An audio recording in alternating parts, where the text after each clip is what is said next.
Shalom les amis, je suis l'apôtre Mehdi et c'est par la grâce de Dieu que je suis là devant vous aujourd'hui pour pouvoir faire ce partage dans le but de vous édifier dans l'amour du Seigneur. Le Seigneur m'a mis à cœur aujourd'hui de parler de la puissance de la parole de Dieu et je sais que c'est quelque chose qui va vous édifier dans le nom de Jésus-Christ. Alors, j'aimerais vous inviter à la prière, vous pouvez prier avec moi. Prions ensemble. Seigneur, merci pour ce moment. Tu es le Dieu de l'éternité. Seigneur, tu as fait toutes choses par ta parole. Et la Bible déclare au Dieu de gloire que tu soutiens les cieux par ta sagesse. Aujourd'hui, Seigneur notre Père, tu nous as donné ta parole, cette parole dans laquelle nous trouvons la vie éternelle. Et Seigneur, je prie aujourd'hui, Seigneur, que cette même parole nous édifie dans le nom de Jésus. Papa, nous venons à toi au travers du sang de Jésus-Christ. Et nous prions au Père éternel que l'esprit de vie nous vivifie aujourd'hui. Merci pour la paix, merci pour la joie, merci pour la force. Seigneur, merci pour la guérison que ta parole apporte dans nos vies. Sois béni et sois glorifié au nom de Jésus. Amen. Alors, chers amis, j'aimerais vous inviter dans le livre d'Ézéchiel, chapitre 37. Et nous allons lire au nom du Seigneur. Ézéchiel, chapitre 37. Ouvrez votre Bible. Et nous lisons ensemble au nom du Seigneur. La Bible nous dit que la main de l'Éternel fut sur moi et me transporta par son esprit et me déposa dans le lieu d'une vallée remplie d'ossements. Il me fit passer auprès d'eux tout autour et voici, ils étaient fort nombreux à la surface de la vallée et ils étaient complètement secs. Et il me dit, fils de l'homme, ces eaux pourront-ils revivre? Je répondis, Seigneur, éternel, tu le sais. Il me dit, prophétise sur ces eaux et dis-leur, ossements desséchés, écoutez la parole de l'Éternel. Ainsi parle le Seigneur, l'Éternel à ces eaux, voici je vais faire entrer en vous un esprit et vous vivrez. Je vous donnerai des nerfs et je ferai croître sur vous de la chair, et je vous couvrirai de la peau. Je mettrai en vous un esprit, et vous vivrez, et vous saurez que je suis l'Éternel. Je prophétisais selon l'ordre que j'avais reçu, et comme je prophétisais, il a eu un bruit, et voici il se fit un mouvement, et les eaux s'approchèrent les uns les autres. Et je regardai, et voici il leur vint des nerfs, la chair crue, et la peau les couvrit par-dessus, mais il n'y avait point en eux d'esprit. Il me dit, prophétise et parle à l'esprit, prophétise, fils de l'homme, et dis à l'esprit, ainsi parle le Seigneur, l'Éternel, esprit vient des quatre vents, souffle sur ces morts, et qu'ils revivent. Je prophétisais selon l'ordre qu'il m'avait donné, et l'esprit entra en eux, ils reprirent vie, et se terrent sur leurs pieds, et c'était une grande armée, nombreuse, très nombreuse. Amen. Alors, nous allons parler de la puissance de la parole de Dieu. Et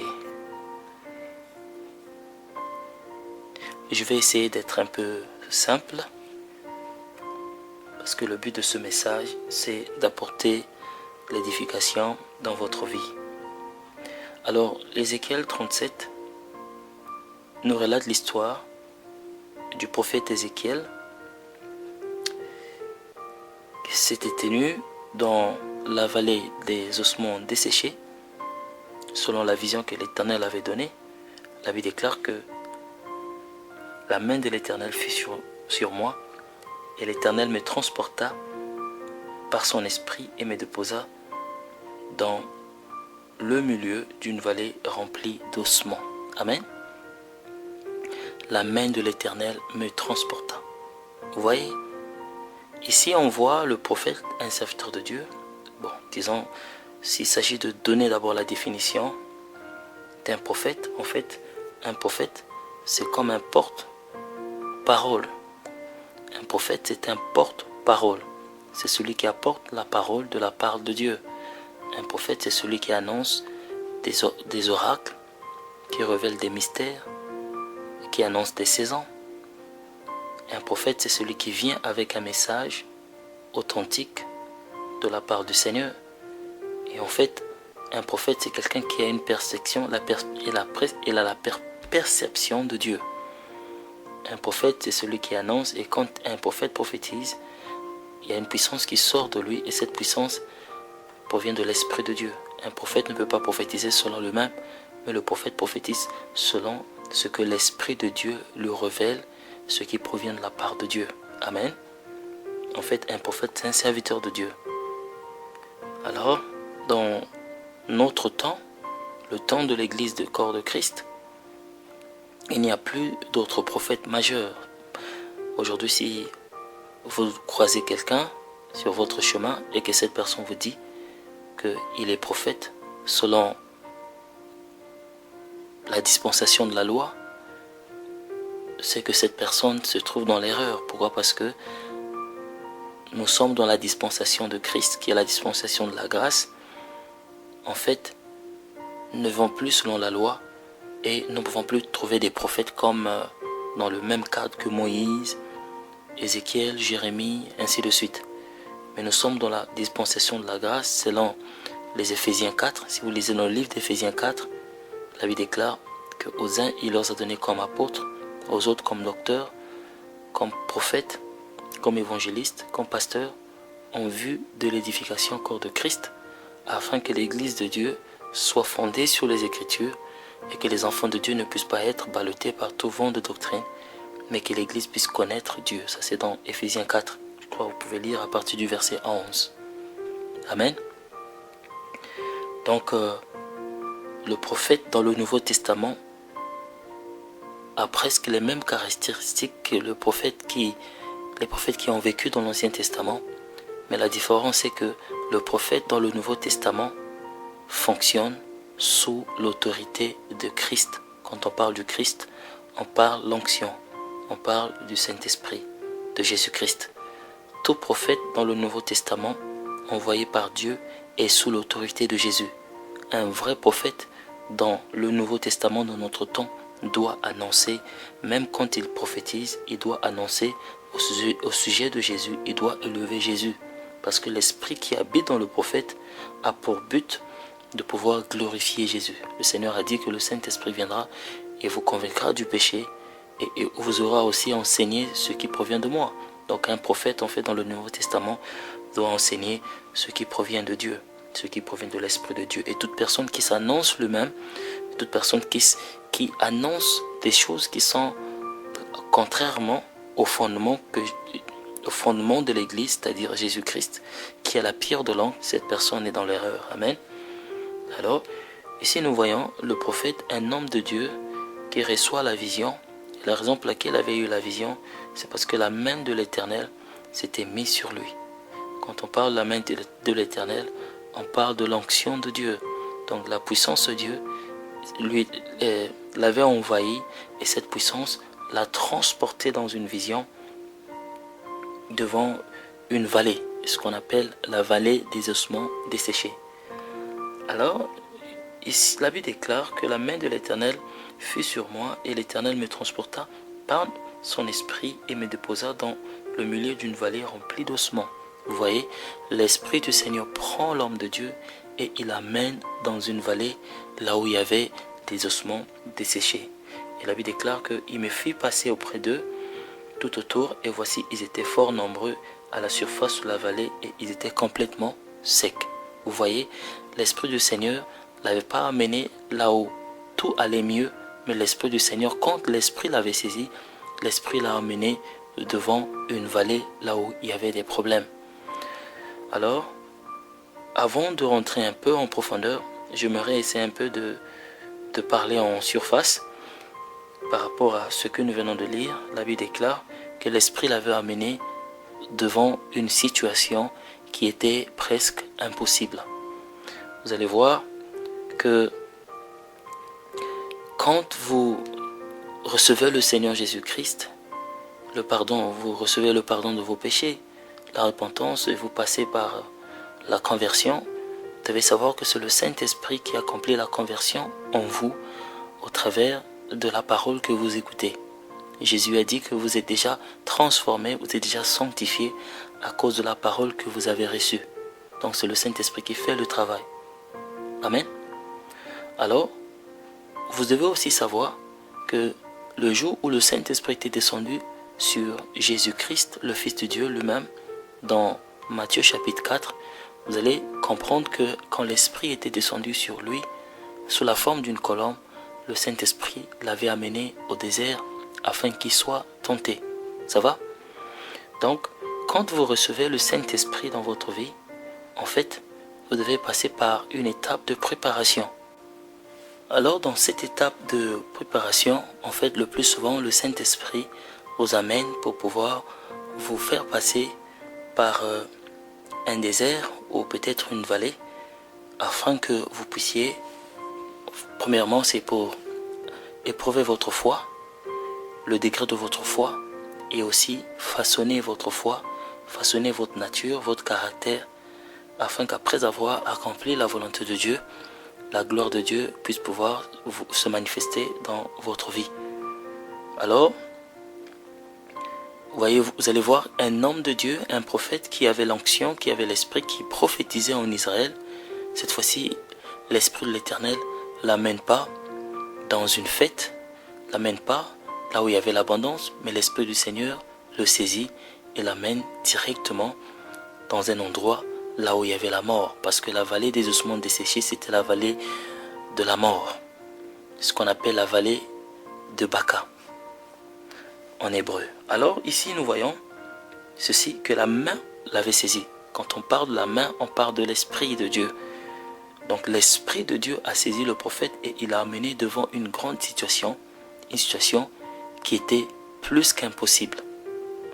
Parce que ici le Seigneur l'amène devant un problème et la Bible déclare que dans le verset 2 du chapitre 37 d'Ézéchiel, que il me fit passer auprès d'eux tout autour, et voici, ils étaient fort nombreux sur la surface de la vallée, et ils étaient complètement secs. Vous allez voir.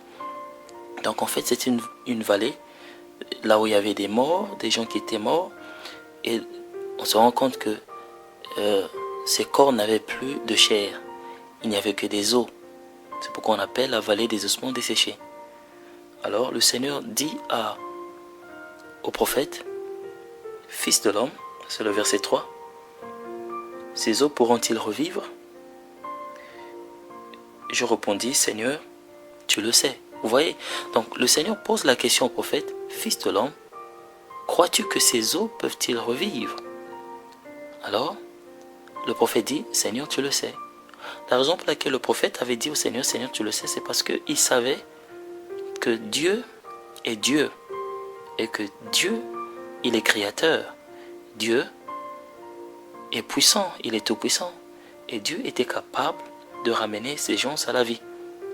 Donc en fait, quand le prophète a reçu la parole, c'est-à-dire la question qui lui avait été posée par Dieu, crois-tu que ces eaux peuvent-ils revivre?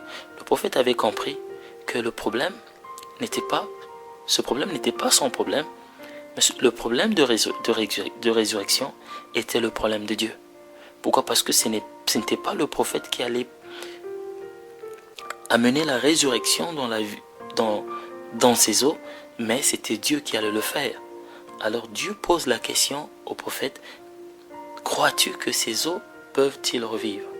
En fait, Dieu l'avait amené dans la vallée, c'était pour pouvoir accomplir la résurrection, ramener ces gens qui étaient morts à la vie. Mais Dieu ne pouvait pas le faire, bien-aimé. Si et seulement si, il rentrait en accord avec le prophète. Vous allez voir. Dieu l'amène, parce que ce n'était pas le prophète qui était parti, mais c'est Dieu qui l'avait amené en esprit. Donc, Dieu ne peut pas se déplacer, prendre son serviteur et l'amener dans un endroit, à moins qu'il ait un but, qu'il ait quelque chose à accomplir. Ça veut dire que Dieu avait arrêté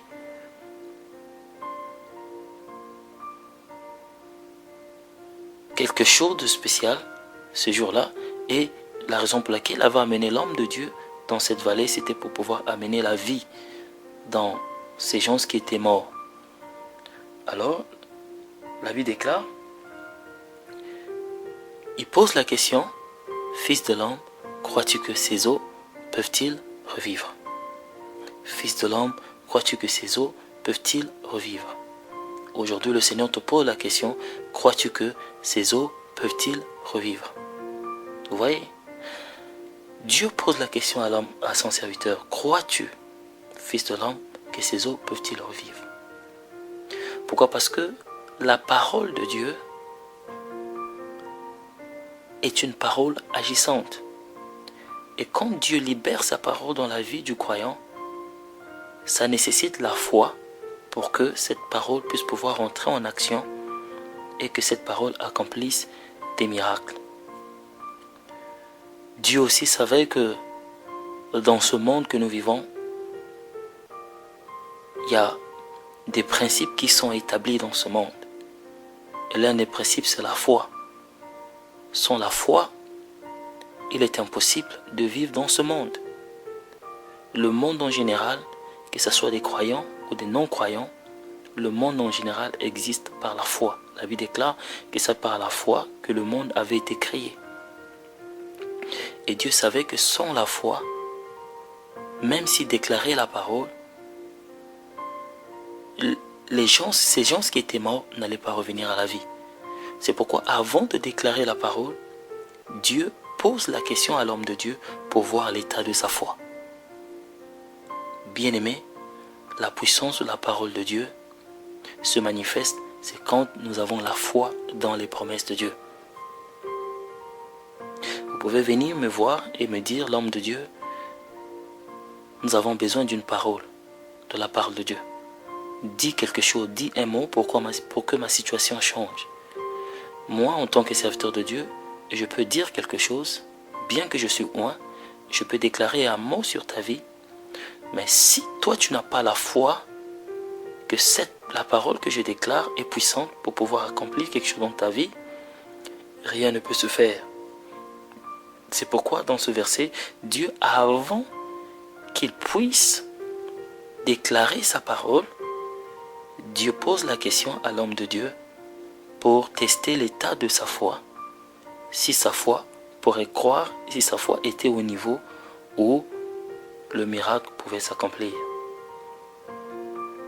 Et quand nous lisons dans Jean chapitre 1, à partir du verset 1, la Bible déclare qu'au commencement était la parole était avec Dieu, et la parole était Dieu.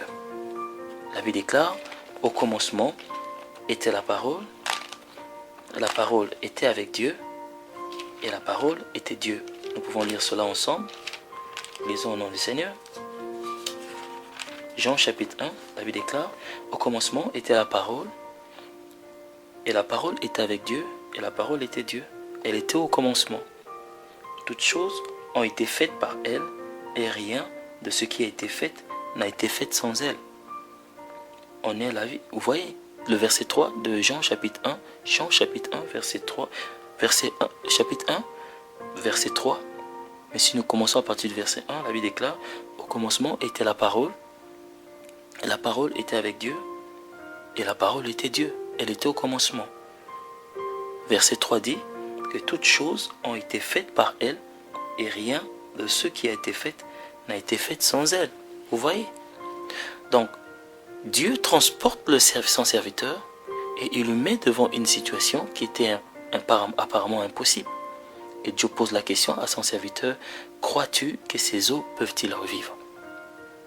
Vous voyez, beaucoup d'entre vous sont dans des situations et Dieu vous pose la question, croyez-vous que votre situation peut trouver de la solution? Vous êtes malade, le Seigneur vous pose la question, croyez-vous que votre maladie peut être guérie?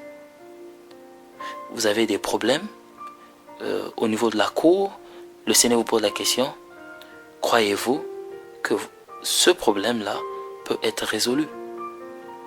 Vous avez des problèmes d'immigration, le Seigneur vous pose la question, fils de l'homme, fille de l'homme, crois-tu que ton problème peut être résolu? Vous voyez, le plus souvent, quand nous prions sans foi. la raison pour laquelle nous prions sans foi, parce que nous sommes dépassés par nos problèmes. Mais nous oublions que Dieu, c'est un Dieu de principe. Dieu peut descendre aujourd'hui, mais avant d'agir, Dieu va vouloir que tu aies la foi. Parce que quand nous lisons dans le livre de Hébreux, chapitre 11, verset 6, la Bible déclare que sans la foi, personne ne peut être agréable au Seigneur. Il faut que ceux qui s'approchent de Dieu croient que Dieu existe et il est le rémunérateur de ceux qui le cherchent. Hébreux chapitre 11, verset 6 dit que sans la foi, il est impossible de plaire à Dieu, mais il faut que ceux qui s'approchent de Dieu croient que Dieu existe et il est le rémunérateur de ceux qui le cherchent. Vous voyez? Donc sans la foi, tu ne peux pas plaire à Dieu. Pourquoi? Parce que même quand nous péchons, c'est par la foi que nous demandons pardon et nous croyons que après avoir demandé pardon dans notre prière, Dieu nous a pardonné. Donc la foi amène la justification, la foi amène la délivrance, la foi amène la guérison, la foi amène la réponse, la foi amène la solution. En fait, la foi est au centre de la vie chrétienne. C'est pourquoi la Bible déclare, dans Jean chapitre, la Bible déclare qu'au commencement était la parole. La raison pour laquelle on dit au commencement était la parole, c'est parce que toutes choses avaient été créées par la parole. Verset 3 dit que toutes choses ont été faites par la parole de Dieu. Et rien de ce qui existe n'a été fait sans elle. Mais or, la foi provient de la parole. La Bible déclare que la foi vient de ce qu'on entend, et ce qu'on entend vient de la parole de Christ. Ce qu'on entend vient de la parole de Dieu. Donc en fait, la foi, c'est ce qui permet à ce que la parole de Dieu puisse pouvoir se matérialiser.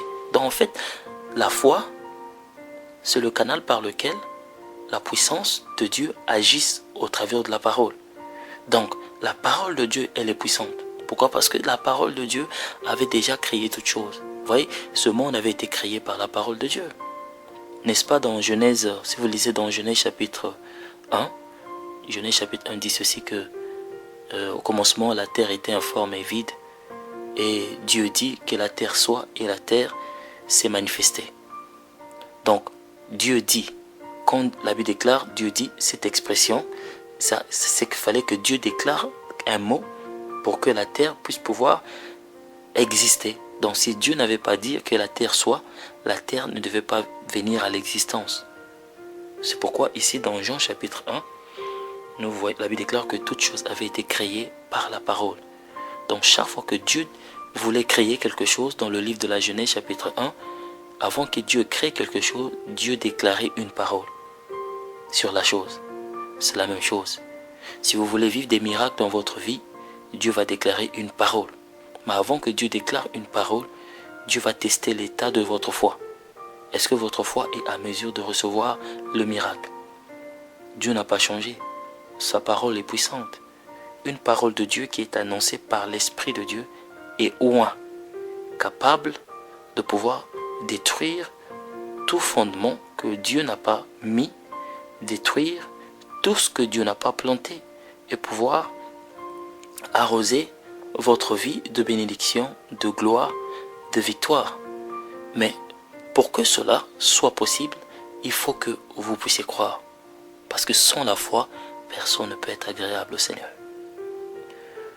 Si nous pouvons repartir dans Ézéchiel chapitre 37, la Bible déclare que l'homme de Dieu l'a regardé, il a dit: Seigneur, c'est vrai que je suis devant une situation impossible, parce que ce n'est que les os qui sont restés. Si il y avait quand même de la chair, je vais dire que c'était possible. Mais maintenant là, c'est les os. Il n'y a plus de chair. Donc d'abord, avant même de parler de résurrection, il faut que tu récrées ces gens. Il faut que tu mettes tu puisses couvrir ces os de la chair. Donc c'est une situation impossible. Vous voyez, quand quelqu'un meurt, c'est déjà difficile pour que la résurrection se fasse. Ça demande vraiment la foi et la puissance de Dieu. Maintenant, quand quelqu'un meurt et que le corps n'a plus de chair, il reste que des os, ce qui signifie que c'est-à-dire que la situation est dans un état critique, au moins un état impossible. Donc l'homme de Dieu était là devant une situation difficile. C'était la vallée de la mort. Mais il y a une promesse qui dit que le peuple qui marchait dans la vallée de l'ombre de la mort, ils ont vu la lumière apparaître. C'était une lumière de gloire. C'était la lumière de la vie. Et Jésus-Christ est la lumière de la vie. Jésus-Christ est la puissance de la résurrection. C'est pourquoi quand il s'est mis devant le tombeau de Lazare, il a dit, Lazare sort. Il a déclaré, Lazare était lié par la mort. Mais quand il s'est mis devant le tombeau, Jésus a dit, ôtez la pierre du tombeau. Et quand ils avaient ôté la pierre du tombeau, Jésus a dit, Lazare sort. Jésus avait ordonné la parole et Lazare était sorti. Mais vous allez voir qu'avant même qu'il prie pour Lazare, la Bible déclare que Jésus pleura. La raison pour laquelle Jésus pleura, c'est parce que les gens qui étaient autour, ils étaient incrédules. Jésus n'avait pas pleuré parce que Lazare était mort ou Dieu ne pouvait pas faire le miracle. C'est parce que les gens qui étaient autour n'avaient pas la foi. Parce que Jésus savait que la parole de Dieu a une puissance. La parole de Dieu est puissante. Et s'il déclarait la parole, Dieu, la puissance de Dieu devait agir et délivrer Lazare de la mort. Mais au contraire, parce que les gens ne croyaient pas, ils savaient que cela devait être impossible. Mais à cause de la souveraineté de Dieu, Jésus a ordonné. Pourquoi? Parce que le Seigneur, quand il est devant une situation, Dieu, quand il ordonne, sa parole a un pouvoir créateur capable de transformer, de délivrer et de donner la vie. Amen. Ici, l'homme de Dieu dit que Seigneur, tu le sais. Le Seigneur te pose la question, ma soeur. Le Seigneur te pose la question, mon frère. Crois-tu que ton problème peut trouver de la solution?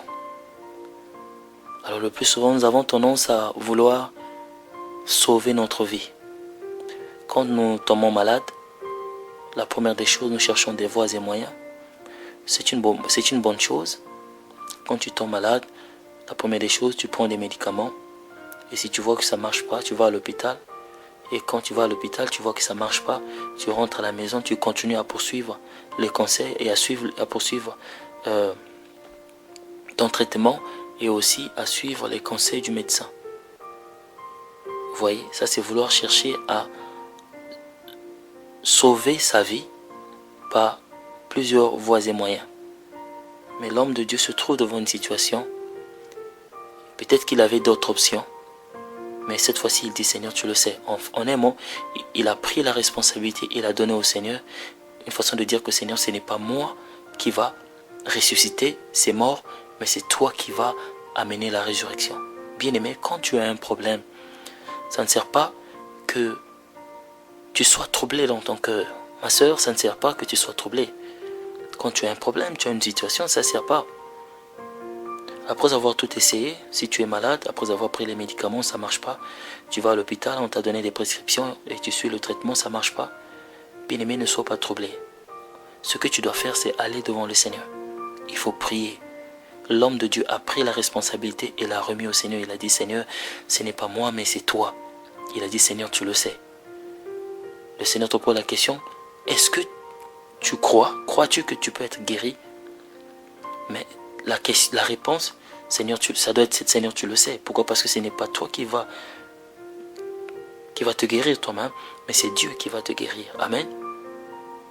Venez à moi, vous tous qui êtes chargés, fatigués, et je vous donnerai du repos. Prends cette responsabilité, prends les problèmes, remets entre les mains du Seigneur.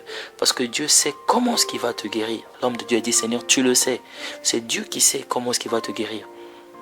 Ses sait s'il va te guérir au travers des médicaments. Dieu sait s'il va te guérir miraculeusement au travers de la prière d'un serviteur ou d'une servante de Dieu. Dieu sait, bien-aimé. Il faut que tu prennes tes problèmes, tes fardeaux et que tu décharges cela. Même si c'est un problème de travail, vous êtes en train de chercher du travail, ou bien vous avez un problème au niveau de la cour, on vous a amené en justice, vous avez des problèmes de dette, ou bien que vous êtes en train de lutter avec le péché, Dieu dit, dépose cela à ses pieds. Donne la responsabilité au Seigneur. Prie et dis, Seigneur, je dépose devant toi, toi qui es mort pour moi sur la croix. Seigneur, je viens devant toi par ma foi et je dépose tout devant la croix. Et laisse que tu puisses prendre mon fardeau et que tu puisses me donner ton repos. Dieu va te donner le repos. Parce que l'homme de Dieu ne voulait pas être stressé. Il ne voulait pas porter cette charge en lui. Pourquoi? Parce qu'il savait que c'est Dieu qui l'avait amené devant cette situation. Parce que la Bible déclare que la main du Seigneur l'avait saisi et l'avait amené devant cette situation. Bien-aimé, là où tu es, parfois tu peux penser que parfois c'est Satan qui t'a mis dans cette situation. Mais Dieu veut que je te dise que Dieu a permis que tu sois dans cette situation. C'est pour que tu vois la main de Dieu. C'est pour que tu vois la gloire de Dieu et pour que tu le glorifies. Vous savez, il y a certaines maladies qui ne sont pas là pour détruire. Ne pense pas que tu vas mourir. Il y a certaines situations qui ne sont pas là pour pouvoir t'amener à la mort. Mais Dieu va te délivrer. Vous savez, Jésus, quand il était au courant de la maladie de Lazare, Jésus a dit que cette maladie n'est pas pour la mort, mais pour la vie. C'est afin que la puissance de Dieu se manifeste. Vous savez, donc il y a certaines situations dans lesquelles Dieu t'amène, c'est pour que tu expérimentes le miracle. Et que quand Dieu va agir, que tu puisses lui rendre la louange et la gloire. Et l'homme de Dieu était devant la vallée de la mort, mais l'homme de Dieu dit, Seigneur, tu le sais. Parce qu'il savait que c'est Dieu qui l'avait amené dans cette situation. C'est pour que la gloire de Dieu se manifeste. Et quand tu sais que cette maladie est là pour la gloire de Dieu, c'est pour que Dieu, quand il va agir, que tu le glorifies. Bien-aimé, lève-toi, encourage-toi, commence à bénir Dieu. Commence à bénir Dieu. Dieu lui merci, tout en croyant que quand tu vas le glorifier, quelque chose va se passer. Amen. Alors, je ne sais pas si je vais finir cette parole. Nous allons continuer à lire. La Bible déclare que c'est alors maintenant le Seigneur dit, fils de l'homme, prophétise. La raison pour laquelle le Seigneur maintenant a libéré la parole, c'est parce que l'homme de Dieu croyait. Il avait vu sa foi. Sans la foi, tu ne peux pas voir le miracle. Sans la foi, tu ne peux pas vivre la main de Dieu. Si Dieu m'utilise dans les miracles, bien-aimés, c'est parce que j'ai la foi. Si je n'avais pas la foi, Dieu n'allait pas m'utiliser. Bien-aimé, si tu as la foi, tu peux expérimenter la puissance de Dieu. Tous les jours avant d'aller à l'église, quand je prie, je dis Seigneur, je vais à l'église pour guérir les malades. Je vais à l'église pour délivrer les captifs. Et quand j'arrive à l'église, je dis aujourd'hui, les malades vont être guéris, les captifs vont être délivrés. La même foi que j'avais à la maison, quand je l'amène au niveau de l'église, Dieu répond au travers de ma foi et la puissance de Dieu agisse. Bien-aimé, si le même principe je l'applique et Dieu le fait, tu peux aussi appliquer le même principe. Dieu va le faire dans ta vie, tu peux vivre le miracle. Rien n'est impossible à celui qui croit. Rien n'est impossible à Dieu. Crois-tu que ta situation peut changer? Fils de l'homme, fille de l'homme, crois-tu que ces eaux peuvent revenir à la vie? Dieu te pose la question aujourd'hui. Crois-tu? Parce que tu penses que c'est le problème de Dieu, mais Dieu dit que c'est ton problème. Dieu dit que c'est ton problème. Pourquoi? Parce que tu as arrêté de croire.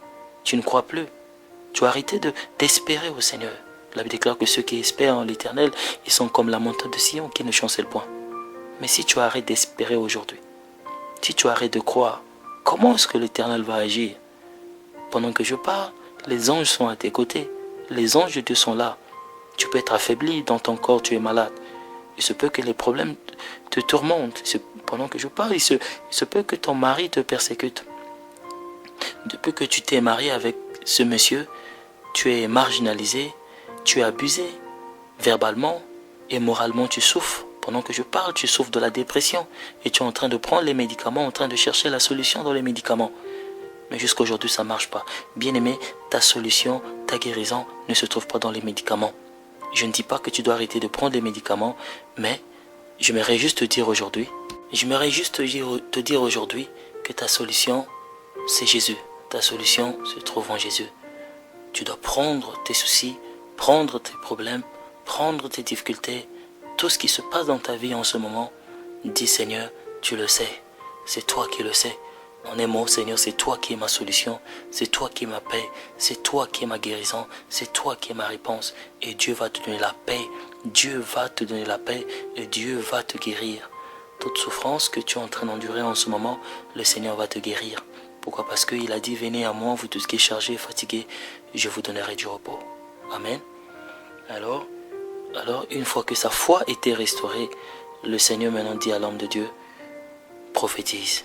C'est parce que Dieu avait vu que sa foi était au niveau où le miracle pouvait s'accomplir. Alors l'homme de Dieu se tient devant les ossements desséchés. Alors selon la parole que Dieu avait annoncée, David déclare qu'il a prophétisé.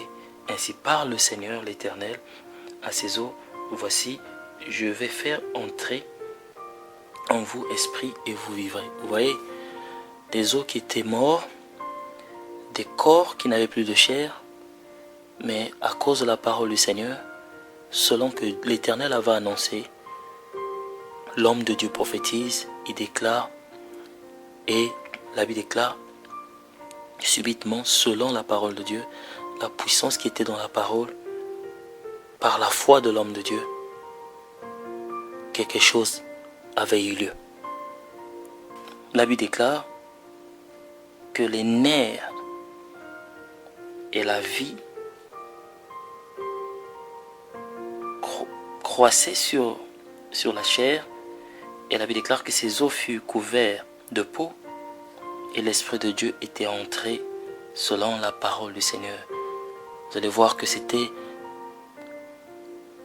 un pouvoir de création. Dieu avait fait un miracle, quelque chose qui était impossible était devenu possible. Parce que devant Dieu, rien n'est impossible. Cela était impossible à l'homme, mais Dieu avait fait un miracle. Mais il fallait d'abord que l'homme de Dieu donne la responsabilité au Seigneur pour que Dieu puisse agir. Amen. Alors, j'aimerais que vous puissiez lire un verset avec moi dans Psaume, chapitre 19. Psaume, le livre de Psaume 119. Nous allons lire à partir du verset 89. Verset 89. Lisons au nom du Seigneur. À toujours, ô Éternel, ta parole subsiste dans les cieux. De génération en génération, ta fidélité. Le psaume 119, verset 89 dit: à toujours, ô Éternel, ta parole subsiste dans les cieux, de génération en génération. Vous voyez, David dit que la parole de Dieu subsiste à toujours. Bien-aimé, cette même parole qui se trouve dans la Bible que tu tiens entre tes mains, la Bible que tu lis tous les jours, la Bible déclare que cette parole subsiste pour toujours. La parole de Dieu est irrévocable. Bien-aimé, quand dans des moments difficiles, les moments de tourment, des moments de vallée des eaux desséchées, c'est-à-dire des moments dans ta vie, tu te rends compte que tu es dans le ténèbre, c'est comme si rien ne marche. Tu veux marcher dans la sanctification, mais tu commets toujours les mêmes péchés. Tu veux la guérison, mais tu te rends compte que c'est la maladie qui s'accroît en toi. Ton corps s'affaiblit. Tu penses que Dieu va pouvoir résoudre les problèmes qui se passent dans ton foyer, mais c'est le contraire qui se passe. Vous voyez que le travail que tu fais, et malgré que tu fais ce travail, ce que tu obtiens ne t'aide pas à pouvoir résoudre tes problèmes. Il se peut que le dossier que tu as au niveau de l'immigration ou peut-être au niveau de la cour, je disais que les choses allaient changer et tu vois qu'il y a un retard et rien ne change. Oui, bien-aimé, tu dois savoir que le Seigneur a le pouvoir de changer toutes choses. Parce que tu peux être dans cette situation, tu peux être dans la vallée des ossements desséchés en ce moment. Tu vois que tout autour de toi est mort. Mais Dieu voit en toi un potentiel. Dieu voit le pouvoir au-dedans de toi. Et Dieu veut que tu puisses pouvoir exercer ta foi. Tu puisses croire. Pourquoi? Parce que cette parole qui est déjà écrite dans la Bible. Ésaïe 55, verset 11. Nous pouvons lire cela.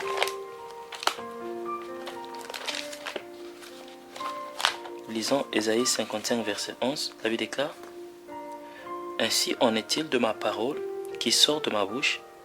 Elle ne retourne point à moi sans avoir ses effets, sans exécuter ma volonté et accomplir mes desseins. Ça va? Si nous lisons dans Ésaïe 55, verset 11, la Bible déclare: ainsi en est-il de ma parole qui sort de ma bouche. Elle ne retourne pas à moi sans effet, sans avoir exécuté ma volonté et accompli mes desseins. Vous allez voir. Donc quand Dieu libère sa parole dans ta vie, une fois que tu crois et que tu mets en application ce que la parole de Dieu déclare, bien-aimé, la parole de Dieu ne peut pas repartir au Seigneur sans pour autant accomplir ses desseins. Impossible. la parole de Dieu, quand Dieu avait dit dans Genèse que la terre soit, cette parole n'était pas repartie au Seigneur sans pour autant créer la terre. Quand Jésus s'est mis devant Lazare, il a dit Lazare sort. La parole qu'il avait déclarée n'était pas repartie à lui sans pour autant faire sortir Lazare de la tombe. Donc, le même pouvoir se trouve au-dedans de toi. Dieu t'a donné cette capacité. Si tu es né de nouveau, tu as reçu le Saint-Esprit, tu as cette capacité. Maintenant, si tu n'es pas né de nouveau, tu n'es pas encore chrétien, c'est-à-dire tu n'as pas le Saint-Esprit dans ta vie, cette parole ne peut pas être applicable dans ta vie. Pourquoi? Parce que ce qui fait la puissance de la parole, c'est le Saint-Esprit que Dieu a mis en toi. C'est le Saint-Esprit que Dieu met dans le croyant. Parce que la lettre tue, mais c'est l'Esprit qui vivifie. Donc si tu n'es pas né de nouveau, il faut que tu cherches le Seigneur, que tu vas vers Jésus, que tu acceptes le Seigneur comme ton Seigneur et Sauveur. Une fois que tu l'acceptes comme Seigneur et Sauveur, Dieu va pardonner tes péchés, purifier tes iniquités et te donner le don du Saint-Esprit, selon le livre de Actes chapitre 2, verset 35. Bien-aimé, si tu n'es pas né de nouveau, donne d'abord ta vie au Seigneur, reçois Jésus comme Seigneur et Sauveur, le Saint-Esprit maintenant va rentrer en toi et cette parole va s'appliquer dans ta vie. Maintenant, si tu es déjà né de nouveau et tu as l'Esprit de Dieu en toi, sache-le que tu as l'Esprit de la prophétie. Dieu te fait prophète sur ta situation. Dieu te fait prophétesse par rapport à ta situation. Si un homme de Dieu est là, tu peux aller voir un homme de Dieu, mais si tu n'as pas un homme de Dieu autour de toi, toi-même tu dois savoir que l'esprit qui habite en toi, c'est l'esprit de la prophétie. La Bible déclare que le témoignage de Jésus, c'est l'esprit de la prophétie. Dans ce cas, quand tu n'as personne pour prier pour toi, commence maintenant à prophétiser sur toi-même. Tu es devant la vallée de l'homme de la mort, tu es devant la vallée des ossements desséchés. Il n'y a personne pour prier pour toi. Tout est mort autour de toi. Mais Dieu te dit, n'attends pas qu'une autre personne puisse prier pour toi. Toi-même, tu peux commencer à prophétiser sur ta vie. Le Seigneur te dit aujourd'hui, prophétise. Et tes enfants qui sont dans la drogue, ils vont abandonner la drogue. Prophétise pendant que tu pries. Quand tu pries, fais des déclarations. Tu dois faire des déclarations. Tu ne dois pas prier juste un nouveau converti. Parce qu'un nouveau converti, quand il prie, Père, et il dit, Seigneur, descends pour me délivrer. Non, tu dois élever ta foi au niveau où tu sais que Dieu n'est plus au ciel, Dieu maintenant est au-dedans de toi. Dieu n'est plus au ciel, mais Dieu est au-dedans de toi.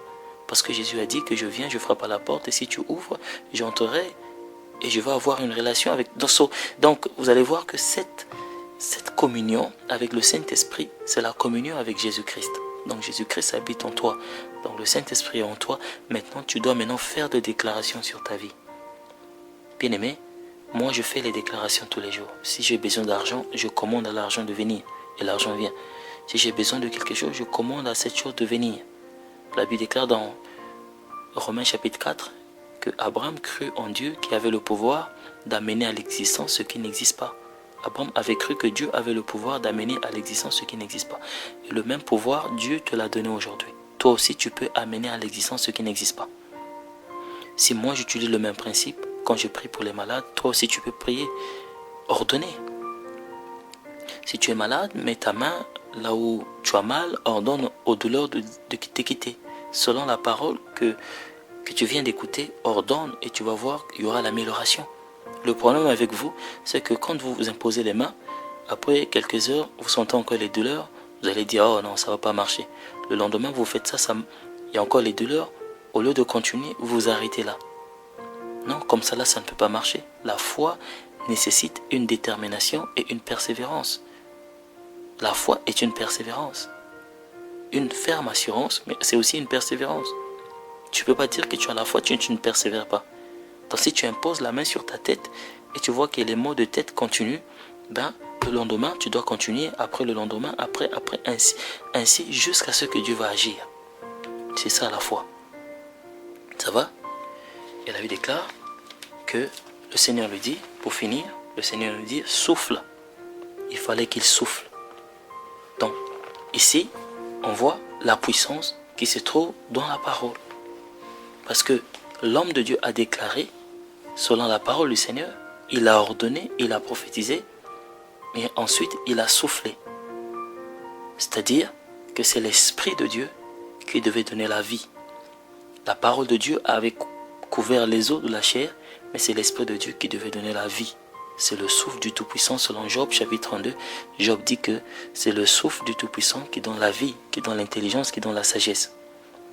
Donc, pour votre situation, vous avez besoin de la parole et aussi la puissance de la parole. Parce que si vous lisez la Bible comme des religieux, comme des gens qui n'ont pas la révélation, rien ne va changer. Parce que la parole de Dieu est plus qu'une simple lecture. La parole de Dieu est plus qu'une simple parole. La parole de Dieu est puissante. La parole de Dieu est potente. La parole de Dieu a la capacité de détruire les œuvres des ténèbres, guérir toutes sortes de maladies, transformer. Parce que si Dieu avait utilisé la parole pour créer le monde, si cette parole avait créé le monde, cette parole peut tout faire. Cette parole peut tout changer. Cette parole peut tout améliorer. Donc, il fallait deux choses. Il fallait la parole et aussi il fallait le souffle. Parce qu'il a dit souffle. Et si l'homme de Dieu n'allait pas souffler, ces gens n'allaient pas se réveiller de la mort. Bien-aimé, tu prophétises sur ta situation. Et aussi tu souffles sur ta situation. C'est-à-dire, tu prophétises, déclares la parole, mais que cette parole soit remplie de puissance. Parce que le souffle, ici dans ce contexte, représente le Saint-Esprit.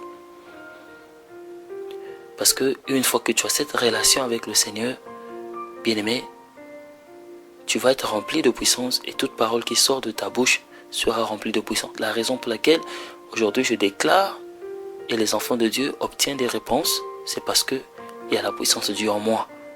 Cherche la puissance de Dieu et Dieu va pouvoir agir dans ta vie. Moi aussi j'étais malade et pendant ces années, au lieu de chercher la guérison, je cherchais la puissance. Et quand j'ai eu la puissance, Dieu m'avait guéri. C'est la même chose. Cherche la puissance. La puissance de Dieu est déjà en toi, c'est le Saint-Esprit. Maintenant, il faut savoir comment donner au Saint-Esprit l'opportunité de faire le travail en toi. Parce que si tu ne laisses pas le Saint-Esprit l'opportunité de faire le travail en toi, bien aimé, rien ne va s'accomplir. Mais Dieu est sur le point de te visiter. J'aimerais te dire que la raison pour laquelle tu es devant la vallée des ossements desséchés, c'est parce que Dieu veut que tu vives sa puissance. Peu importe ce que tu endures aujourd'hui, tu dois savoir que la parole de Dieu ne peut pas repartir à lui sans avoir ses effets. Cette parole que j'ai annoncée aujourd'hui ne peut pas repartir à Dieu sans pour autant accomplir quelque chose dans ta vie. Maintenant, il faut que tu te lèves, lève-toi, peu importe ce qui se passe, lève-toi. Lève-toi et demande que le Saint-Esprit te remplisse de joie, de paix, de force, afin que tu te tiennes dans la prière. Parce que si tu ne pries pas, rien ne va se faire. L'homme de Dieu avait prophétisé, il avait fait une prière prophétique, parce que la prophétie est une prière prophétique. Et Dieu s'est manifesté parce que la parole était déjà libérée. Donc aujourd'hui, Dieu libère la parole pour ta situation. Maintenant, reçois cette parole et lève-toi, commence à marcher. Lève-toi, commence à agir. Si tu étais malade, impose ta main là où tu avais les douleurs et commence à faire des mouvements. Ce que tu étais incapable de faire et tu vas voir un changement. Ça va? Maintenant, si tu étais douteux, commence à croire. Enlève le doute parce que le doute ne va t'amener nulle part. Si tu doutes, Dieu ne peut pas agir. Dieu n'agit jamais dans quelqu'un qui doute. Si tu as le doute, Dieu n'agira jamais. C'est impossible. Dieu ne peut pas agir si tu n'as pas la foi. C'est impossible. Je pose souvent la question aux gens. J'ai dit, ma soeur, tu as la foi? Oh, j'ai foi. Tu crois? Je crois. Mais après, rien ne se fait. Non. Il y a croire et croire. Tu dois croire dans le sens de remettre la responsabilité au Seigneur.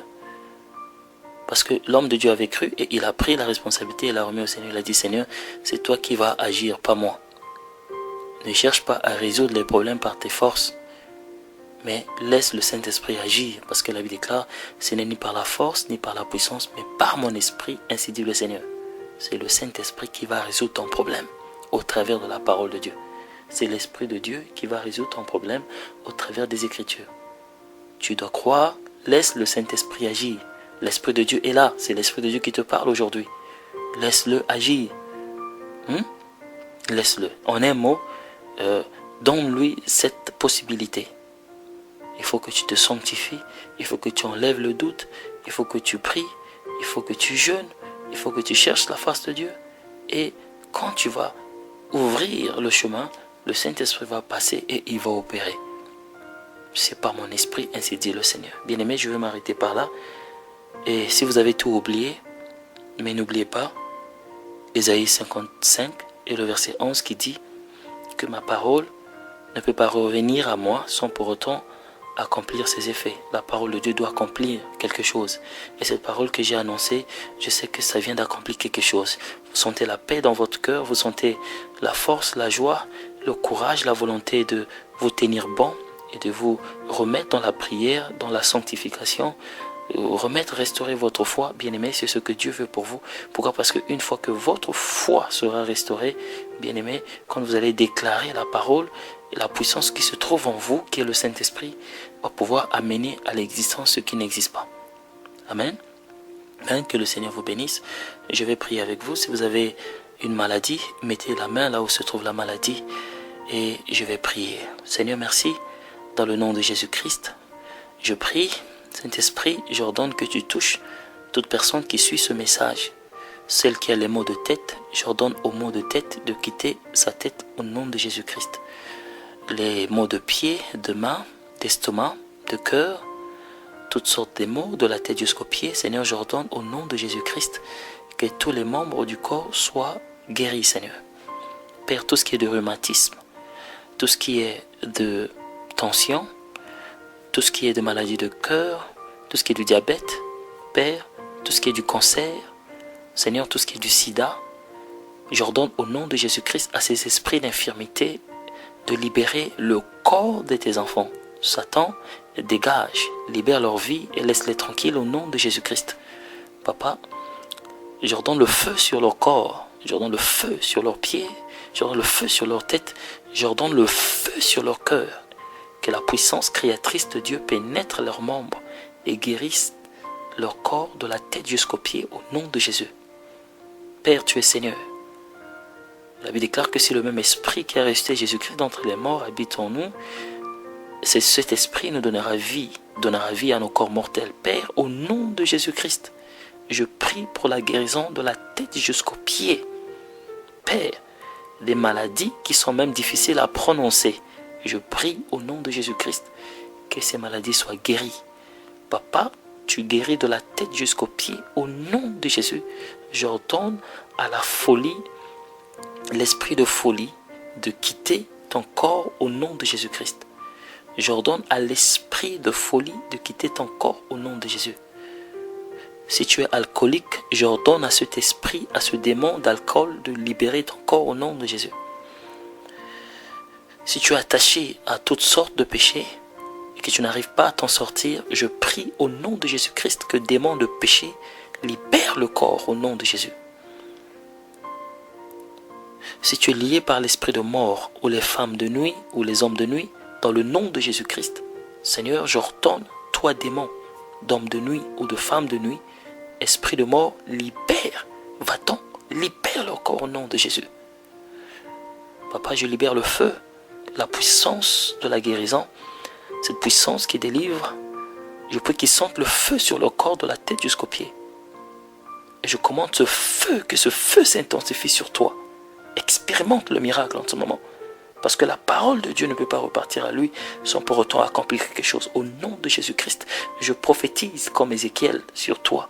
Ossements desséchés, reviennent à la vie. Reviennent à la vie. Lève-toi, reviens à la vie. Au nom de Jésus. Jésus t'ordonne aujourd'hui. Lève-toi, lève-toi. Père, je prie pour ceux qui ont des problèmes d'immigration. J'ordonne que leur dossier soit libéré au niveau de l'immigration au nom de Jésus. Père, qu'ils trouvent leur passeport, Seigneur, et leur visa au nom de Jésus-Christ. Seigneur, merci pour cette faveur. Je prie pour ceux qui ont des problèmes de travail, qui cherchent du travail, Seigneur, au nom de Jésus. Je prie que la puissance créatrice, Seigneur, puisse créer du travail pour eux. Là où ils ont déposé leur dossier, Père, qu'on puisse leur appeler et leur donner du travail. Bien-aimés, si vous êtes en train de chercher du travail, le Seigneur dit, ne restez pas à la maison. À cause de cette parole qui est sortie, levez-vous, allez-y chercher du travail, déposez les dossiers. Cette fois-ci, on va vous donner du travail, on va vous prendre. Amen. Et n'oubliez pas de nous donner votre témoignage quand vous allez vivre la main de Dieu. Bien-aimés, le Seigneur agit avec moi. Et ici à l'église, les gens vivent la main de Dieu. Les gens témoignent la main de Dieu. Et si vous avez reçu cette parole avec votre cœur, si vous avez pris la décision de prophétiser sur votre vie, vous avez pris la décision de vous lever dans la prière, dans la sanctification, vous avez pris la décision de donner à Dieu sa place dans votre vie afin qu'il agisse, bien-aimé, je vous dis que quelque chose va se passer. Le Seigneur vous a touché et quelque chose va se passer. Si vous êtes dans un foyer et que vous êtes abusé par votre mari ou abusé par votre femme, le Seigneur dit ceci, que dépose ce fardeau entre ses mains. Ça ne sert pas de pouvoir transporter ce fardeau. Le Seigneur dit dépose ce fardeau dans la prière à ses pieds et Dieu va pouvoir prendre soin. Le Seigneur dit que la solution est déjà là. La solution c'est quand tu vas déposer cela à ses pieds et il va agir.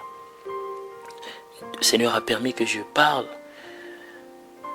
que je vous donne cette parole, c'est pour que vous expérimentez le miracle. Bien-aimé, cette parole n'est pas seulement une parole pour vous donner la foi, mais cette prière que je viens de faire et cette parole que je viens d'ordonner en tant que prophète, apôtre, celui qui a reçu un message prophétique et l'onction prophétique, j'ordonne et je prophétise dans ta vie que le changement est rentré dans ta maison. Le changement est rentré dans ta vie. La réponse est venue dans ta vie. La guérison est rentrée dans ton corps. Au nom de Jésus-Christ. Amen. Bien-aimés, soyez bénis et merci d'avoir suivi. Si vous avez expérimenté quelque chose, n'oubliez pas d'aller sur notre site internet, de nous écrire, ou n'oubliez pas de nous rejoindre sur Facebook ou sur Twitter. Vous pouvez aller là-bas et nous écrire et vous nous donner votre témoignage, parce que je sais que le Dieu que je sers